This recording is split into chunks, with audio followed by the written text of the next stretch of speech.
నా మనసుకు తెలుసు ఏం జరిగిందని. వాళ్ళకి షోస్ లేక చాలా బాధపడుతున్నారు. అమౌంట్ ప్రాబ్లం అవుతుంది, ఇంట్లో ఫుడ్ కు ప్రాబ్లం అవుతుందని. ఏం జరిగింది, ఏం జరుగుతోంది, ఏం జరగబోతోంది నాకిప్పుడే తెలియాలి. మాట మాట పెరిగి చివరకు తోపులాట వరకు అక్కడ పరిస్థితులు దారితీశాయి.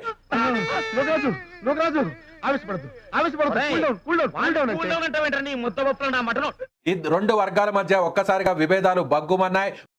మీ ఇద్దరు శక్తి వంచి లేకుండా కొట్టుకుని ఎవడో ఒకటి సావండి.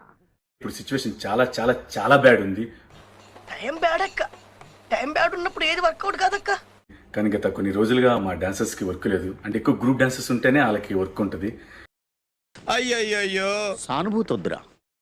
మీడియాలో ఏదైతే స్క్రోల్ అవుతుందో అట్లన్నిటికీ నా తరపు నుంచి ఒకే ఒక సమాధానం, చెప్పు, చెప్పి తగలడు. నా మనసుకు తెలుసు ఏం జరిగిందని. ఆ దేవుడికి తెలుసు, నా అంతరాత్మకు తెలుసు. ఏమిటా డొంక తిరుగుడు మాటలు? చెప్పాల్సిందేదో సూటిగా చెప్పు. వాళ్ళకి షోస్ లేక చాలా బాధపడుతున్నారు. అమౌంట్ ప్రాబ్లం అవుతుంది, ఇంట్లో ఫుడ్ కు ప్రాబ్లం అవుతుందని. మీ కష్టం పగవాడికి కూడా రాకూడదు గురుగారు.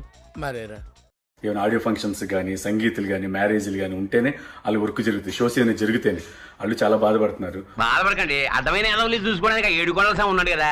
నన్ను డాన్సర్స్ యూనియన్ నుంచి శాశ్వతంగా తొలగించారని చెప్పి అదంతా ఫేక్, నమ్మద్దు. ఇప్పుడు మీరు చెప్తే తెలిసిందండి. అంటే తెలుసుకోకుండా న్యూస్ ఉన్నది లేనిది పెట్టేస్తున్నారు. అంటే నేను అబద్ధం చెప్పానా? నేను అబద్ధం చెప్పానా? కరెక్ట్గా న్యూస్ తెలుసుకొని పెట్టండి. ఎందుకంటే దానివల్ల అవతల మనుషులు బాధపడతాయి. కరెక్టే సార్, పాపం ఫీల్ అయినట్టున్నారు. ఇప్పుడు శాశ్వతంగా తీసేశారు. ఇదంతా తప్పుడు ప్రచారం. ఈ విషయం మాకు తెలియలేదే. అన్ని విషయాలు అందరికీ తెలిసిపోతే తెలివనే పదానికి అర్థం ఉండదు కదండి. ఎందుకనంటే పనిని, టాలెంట్ని ఆపే హక్కు ఎవరికి లేదు. కరెక్ట్, ఇది కరెక్ట్ గా చెప్పావయ్యా.